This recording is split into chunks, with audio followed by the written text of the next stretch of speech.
Long Island Boat and Fishing Show is back at the Nassau Coliseum, March 13th through 15th. Long Island's top dealers will be there with huge savings on boats, tackle, personal watercrafts, and the latest electronics. This show has it all. Children will be entertained by Twiggy, the water skiing squirrel. Enjoy free face painting. Plus, on Saturday and Sunday, the first 100 kids get a free life vest, free parking all weekend, and Friday it's free Heroes Day admission for military and first responders. 3 days only, March 13th through 15th. Visit nyboatshows.com for details. The James Golden Show. Entertaining and informative. On the Red Apple Podcast Network.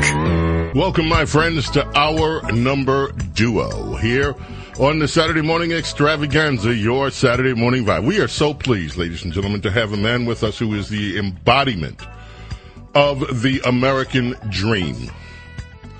His life story is amazing. He comes from the immigrant experience and has now become one of the leading media figures in America. He and his wife formed Red Apple Audio Networks, among their other media holdings. Also, retail, grocery, also energy. Just amazing what he has been able to do in this beautiful, wonderful country of ours, America. John Catsimatidis, welcome. How are you this morning? Well, good morning, Bo. You know, Saturday morning, I always listen to you on Saturday morning because it's a little bit of time to relax for the weekend, and you have some common sense, and that's the most important thing. It's not about being a Democrat, not about being a Republican. It's about having common sense and loving America and loving our way of life. And you know what it comes down to? You know, I don't know if you know this or not. I was a Bill Clinton Democrat. I did not know that. Yes. I was very close to Bill Clinton. I ran his campaign in the 1990s, the late 1990s, in the Northeast here. And, you know, he was a regular guy. I mean, you know, did he have a few sins? Possibly. I mean, but find me somebody that doesn't have any sins at all. Yes. If you find me somebody that doesn't have any sins at all, I'll tell you who's lying or not. You know, I know President Trump for well, I used to say 45 years. It's probably closer to 50 years now. He is he a Republican? Yeah, in a lot of ways he is a Republican. But you know what it is?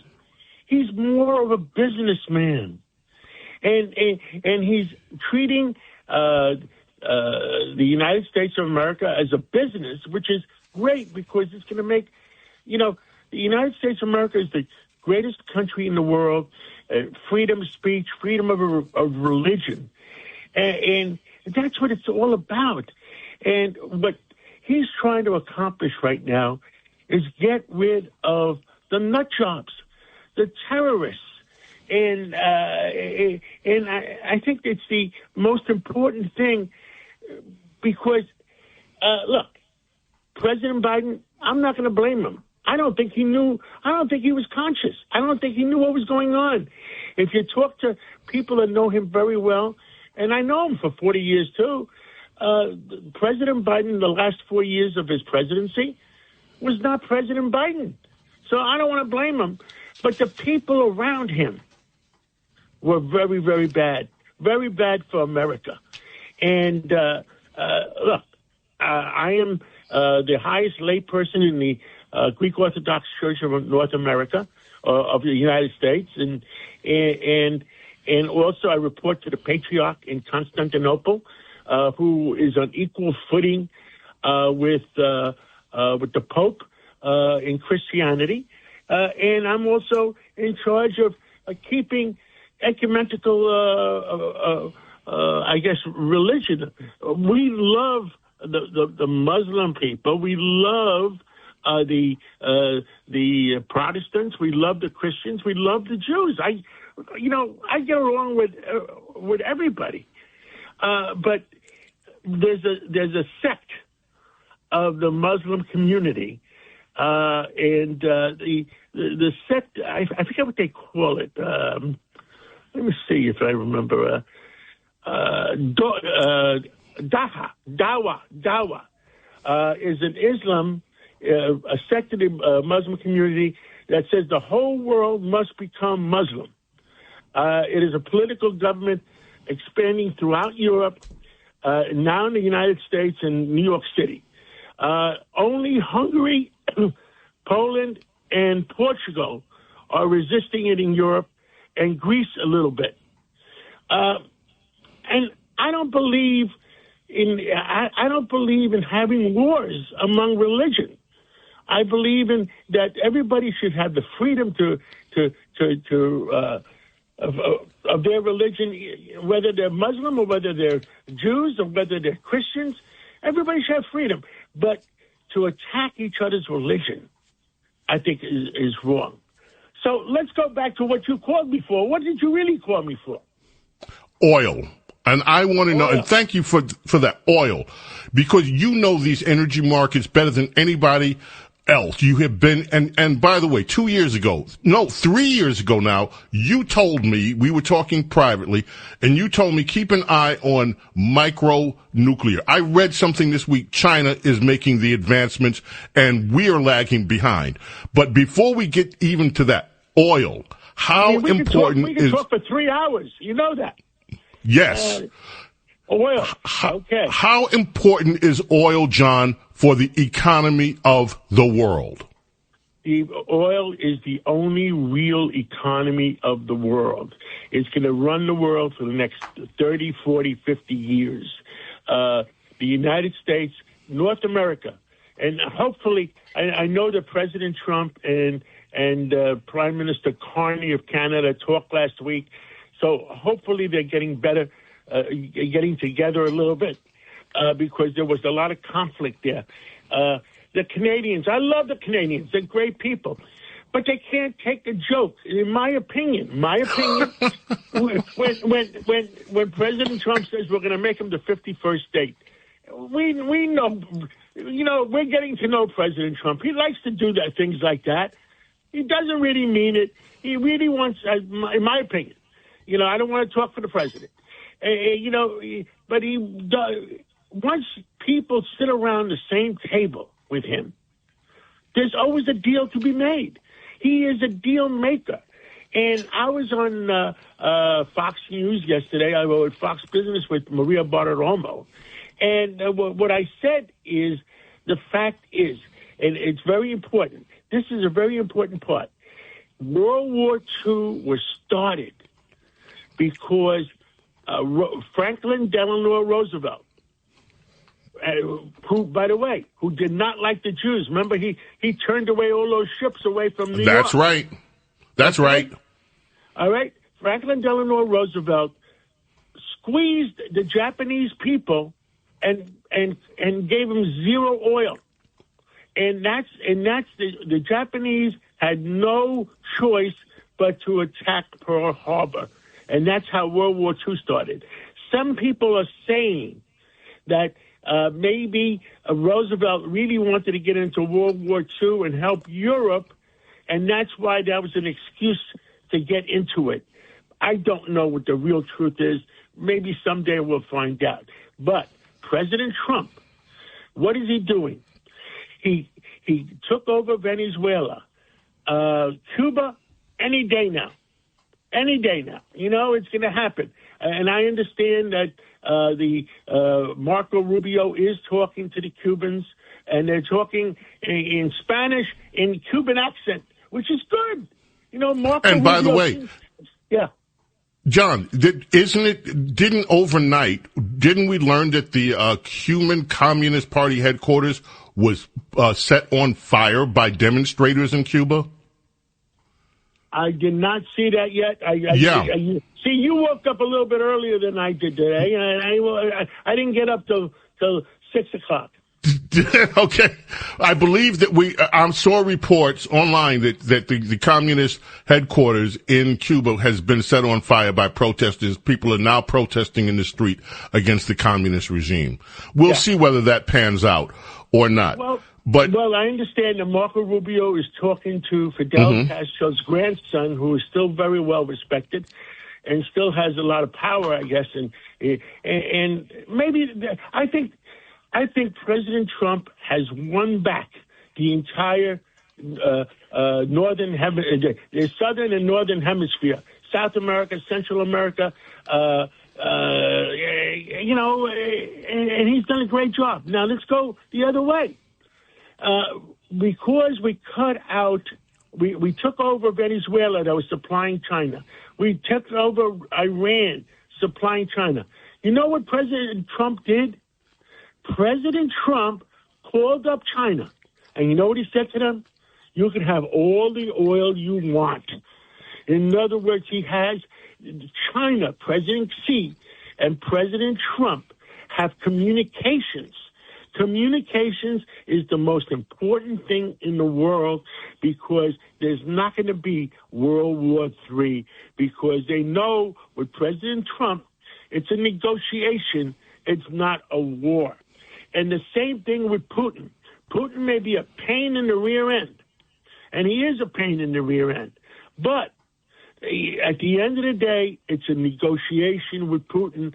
There is going to be no World War III. He's been in charge of Russia for, 20 years, 30 years. There is no World War III, and he has communications with President Trump.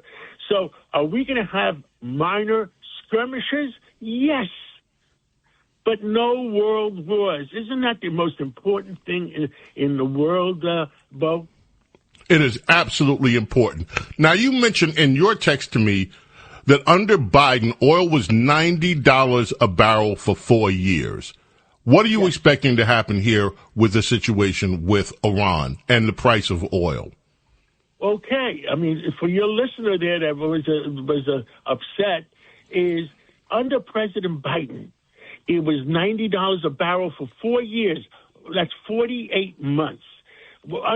When President Trump became president in January 20th, he brought it down to the middle 50s right away. That's where oil was when he was president, in 2017 to 2021. I mean, it's simple. I try to describe it as simple as possible so people understand. Right now, the world, it's not us. We're in the oil business. We're in the refining business. It's not us that are causing the price of oil to do.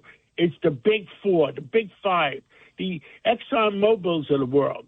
And oil is up to $90 a barrel, but it's for 2 weeks right now. Maybe it's going to be for another 2, 3, 4 weeks. But when oil drops, it's going to drop back down to, I estimate, and I'm right most of the time, 90% of the time. No, nobody's right 100% of the time. The price of oil going forward will be anywhere from 55 to 65. And the other thing, interest rates. Interest rates are coming down. You got a new Fed chair coming in on, I guess, April or May, whatever. Interest rates are coming down. So it's going to make America more affordable. Low energy costs, low interest rates, and I don't know why the Democrats are fighting President Trump so badly. I really don't know where the craziness is coming from. Even the federal judges are fighting President Trump. Yep. Well, this is at Boasberg again with this ruling last night, which we'll get to. The same judge, Boasberg. Yes, and it's wrong, and the Supreme Court has to step in and say enough is enough because it's creating a lot of havoc, and that's not right either. President Trump is the chief executive officer. Let him run the country. Now, I'll give you one more example of him being a businessman. He said to the Ukraine, we're going to give you all the armaments you want, but, you ready for this one? You know all those minerals you have? We get first mortgage on them, or we get first use of them. So if I'm spending $100 billion or $10 billion in the Ukraine, guess what? We have collateral. We have the minerals. We have, and I'm sure he'll do the same thing with Iran in the future. I am sure he's doing the same thing with Venezuela. So you're talking, is he a Republican? He's a businessman first, a Republican second, in my opinion.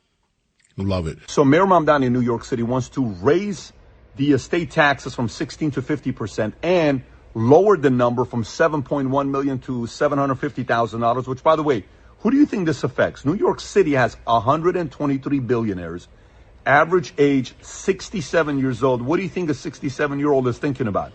Estate planning, living trust, and guess who else is probably going to be talking to that daddy that's worth $2.8 billion or $6.9 billion? Their kids are saying, Dad, we can't stay here if he's going to want to tax you this way. Number two, who else you think? The financial advisor at Goldman, Morgan, Merrill, whoever it is, going to say, probably not a good idea for you to stay here. And last but not least, the actual companies, the firms, the Goldman, the investment bankers, the bigger companies are probably going to hold a meeting saying, what are we going to do with these 123 billionaires? That if they stay here and they die, the number we have that we're managing right now is going to split if this passes. Of course, for it to pass, he's going to need Hochul, and they're right now feuding back and forth. But the reality of it is, the more language like this is spoken, California barely flinched at a 5% wealth tax, $1 trillion of wealth left. New York City, they're talking about something like this. Where do you think these 67-year-olds going to move? To a city called Palm Beach, Florida, if they flirt with it and if it passes. John, what do you say? He wants to now change the death taxes. And again, it's this theme of tax the wealthy, tax. What about it? It's crazy, and I hope Governor Hochul, hopefully she has some common sense because she has the right to override it. Hopefully Janine Menem, the city council president, has common sense, because you're just going to, with $750,000, no matter what it is, the middle class will start to escape. Right now, J.P. Morgan has more employees in Texas than they have in New York. And they just finished building a building for $4 billion or $3.5 billion. Yesterday was Jamie Dimon's 70th birthday party. You know what I said to Jamie at one time? I said to him, if you're not there, J.P. Morgan, running that bank, I'm going to sell the stock. And you need common sense. And you can't, remember how we talked about abusing any religion? The same way you cannot abuse any class. Do not, the 2% of the New Yorkers already pay 48% of taxes in New York. Don't abuse any religion. Don't abuse any class. Don't abuse the poor. Don't abuse the middle class. Don't abuse the rich. That illegal immigrant who pushed an 83-year-old veteran on the tracks, he's in this country illegally. He was deported 4 times. He had 15 prior arrests, and he was residing in a city shelter that we, the taxpayers, are funding. Now, the question really is, he was arrested 15 times. Number one, why was he released back onto our streets? Well, Kathy Hochul has this radical bail law that lets everyone loose. Why was he not turned over to ICE if he's in the country illegally committing crimes? Well, because the city has a ridiculous sanctuary policy that protects individuals like him. And the third thing is Hakeem Jeffries and Chuck Schumer.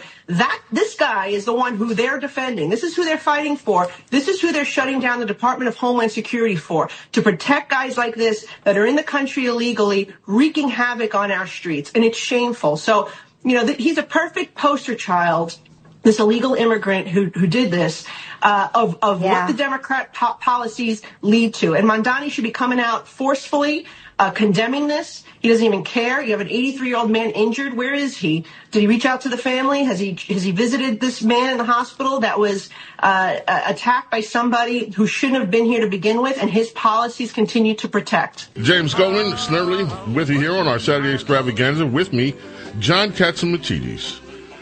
John, that was Nicole Maliotokis. They tried to wipe her seat out in Staten Island. I think that's over, and she prevailed. So she will be running again. New York City, New York State, sanctuary city. You had this 83-year-old, one of two people pushed on the New York City subway tracks. Don't know whether he's going to live or not.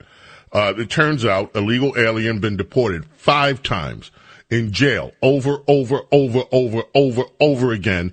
These cases are so common. Every day you read about another one in some part of the country.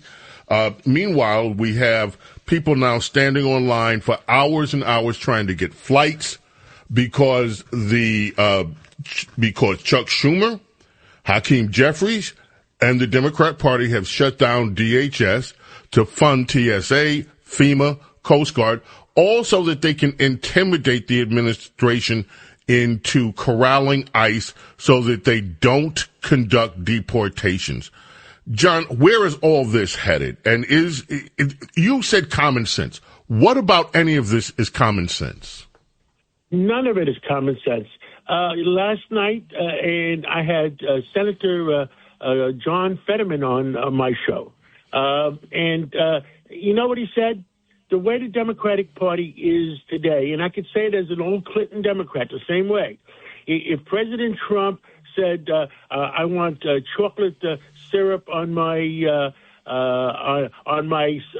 my sundae, they'll say, you're prejudiced. You want black syrup on your sundae instead of having strawberry syrup or something. I mean, it's craziness going on.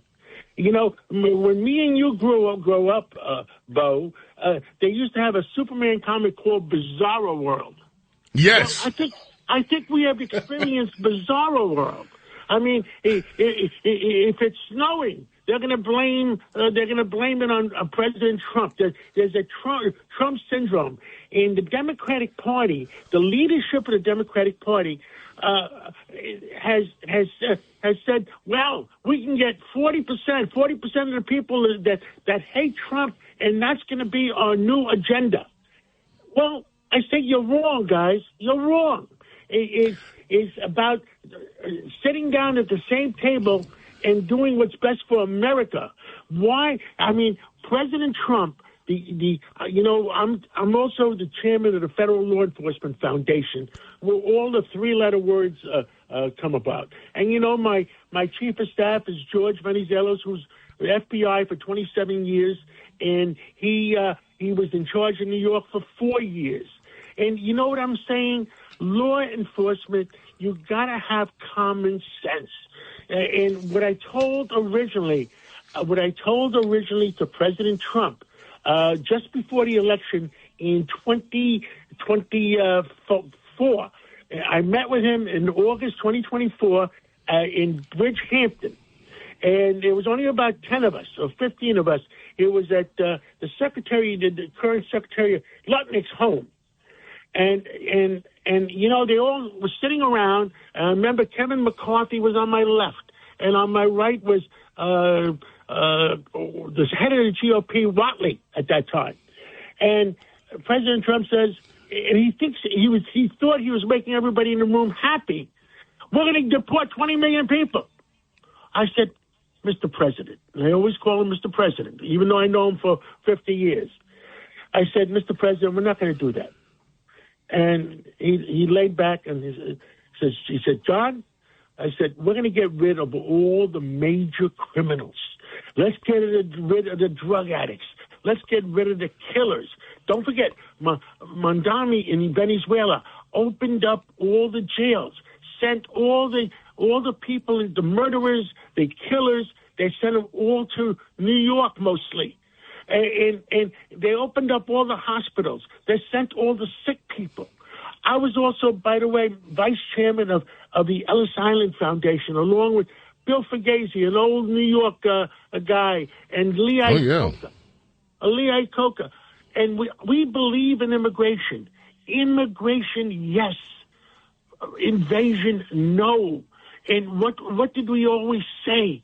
We say we want immigrants, but we don't want killers. We don't want people we don't want diseased people coming in unsegregated, because that's what happened in Ellis Island. We don't want the kids coming in from Venezuela, and we feel bad for them. But you can't have them come in and not get checked and having sitting next to our healthy kids in classrooms. Yeah, it has to be checks and balances. That's what democracy is all about. Now Let's take care of the American people. John, you have to know Chuck Schumer. Of all, Very well. Okay, you know Schumer. Yes. You've known Schumer for 40 years. Schumer used to be reasonable when it came to immigration. And yes. what the heck happened to Chuck Schumer?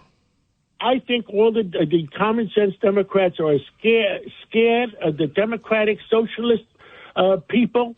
There's 100,000 of them in New York that got Zoran elected, and they're scared stiff because they know how to use combat against common sense Democrats, and they pick them off one by one, and they're scared stiff. They are scared stiff about losing their position in life. And what happens is, you know who I have on the show tomorrow? The U.S. Attorney, Jay Clayton, on my show tomorrow, Sunday morning, and he is designated by President Trump to protect New York.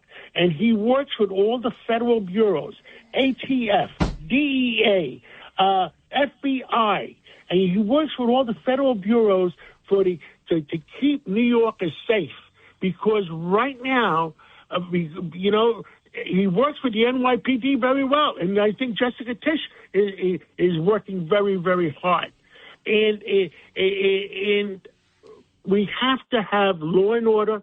We have to have the quality of life.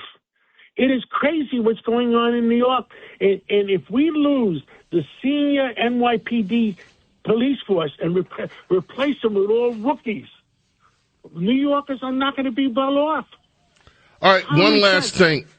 One last thing, John. I want you to... One more item to talk to you about real fast when you have a chance. Go ahead. All right, I want you to listen to this Kathy Hochul. She was interviewed by Politico. It was a Politico event. That's cut 10, Matt. And this is and so she's talking about affordability. Let's check in with that. I want to get your take on Kathy Hochul, who you also know, who you also communicate with. Kathy Hochul. I know New Yorkers are exasperated. They feel that everything's stacked against them. They're not getting ahead. Their rents are too damn high. Their child care costs are high. Their utility bills, and thank you to Washington, we're going to have higher prices at the pump. We already do. Everything just seems so hard for people. So I understand that frustration. You should join me in the North Country yesterday in Ogdensburg and Watertown, and people are so upset about the tariffs. Raising the cost of everything. So there is this anxiety, which is real, and we're continuing to address the affordability crisis, which I believe should be the number one priority of this legislative session. What can we do to take off some of that pain that New Yorkers are feeling that I hear about literally every day? What I want to make sure we are smart about is having a system in place where it's not just taxing for the sake of taxing, and being conscious of the facts that I need people who are high net worth to support the generous social programs that we want to have in our state. Right? Now, there are some patriotic millionaires who stepped up. Okay, cut me the checks. I mean, just if you want to be supportive, but maybe the first step should be go down to Palm Beach and see who you can bring back home, because our tax base has been eroded. So I philosophically don't have a problem. It is like I have to look at the fact that we are in competition with other states who have less of a tax burden on their corporations and their individuals. And I would say remote work changed everything. There were people who could only work in an office in Manhattan or work in New York State, and they were captives to our state. They were going to stay. We saw that that's not the case. I mean, you know, Wall Street businesses looking at Texas, they're not going there because they have a nicer governor. I know that for sure. But they're going there because of the tax rate. We have to be smart about this. But we can fund what we want to fund with what we already are taking in. All right, John. So on one hand, she's saying people that already pay the highest taxes should pay more so that they can fund their generous, as she puts it, social welfare. So number one, wealthy people who are already paying the burden of New York taxes, the highest burden of New York taxes, should dig in a little deeper, just be patriotic and just give us more money to spend. Never mind how much of it goes to fraud. Never mind all that. Just do the right thing, be patriotic and spend more money. Number two, you're supposed to go down to Palm Beach, I guess, John and you other people, and just beg the people in Palm Beach to come back to New York because New York is run so well and they want to tax you more. And what am I missing here? What makes sense with what she's saying, John? Well, remember what we talked about a few minutes ago? We talked about don't abuse any particular area. 2% of the wealthy are paying 48% of the taxes. And if we abuse them, they're going to leave. The upper middle class is going to leave. And you're going to have a downtown Detroit in New York City. And New York City I love New York. I don't want to leave. I don't want to leave. But, don't force any particular class. Don't abuse any particular class. Kathy Hochul, I know very well. She's a nice lady. But she's got an election year, and she's scared stiff because she's being threatened by the Democratic Socialist Party. And the fact is that will New Yorkers pay a little bit more? Yes, they'll pay a little bit more. But when you go after them and try to make them bleed, then they're going to leave. So you need common sense to prevail. And I'll tell you, fraud is not negotiable. I had Dr. Oz last Sunday morning on my show, and you know what he said? Don't forget, in Florida, you got 24 million people now. In New York State, you have 19,800,000, right? The Medicare, I forget, Medicare or Medicaid, I confuse them all the time, is in Florida, it's $33 billion. In New York, it's $100 billion. Now, you got more retired people in Florida. Something smells. President Trump has put Dr. Oz in charge of figuring out where the hell is the money going in New York to be triple that of Florida. In other words, yes, we want to take care of the elderly. Yes, we want to take care of the sick. But fraud is not acceptable. And that is very important. And go back to President Trump as a businessman. Fraud is not acceptable. Yes, we want to help the elderly. Yes, we want to help the sick. But in the sanctuary city, we can't take care of the entire world. You can't take care of everybody. That's why the United States always had a policy, stay in Venezuela, stay in Cuba. We will send you foreign aid, and we will help you where you are. But you're not welcome to New York right now, All right, you said you had one other thing for me. You said you had one other thing. Yeah. By the way, your ratings, I'm watching your ratings on your ratings are climbing. We get ratings every 5 minutes. I love it. And I have it on my screen. That's what I watch 24 hours a day, the ratings. You said we're going to run out of oil. Not true. The planet Earth, our creator, our God made it. Oil is not from the dinosaurs. Oil is being created by the planet Earth to help the plaques move along. Anytime they use fracking and they take too much oil out of it, that's when you have earthquakes like in Oklahoma. So oil is made by the planet Earth. You're never going to run out of oil. You're never going to run out of water.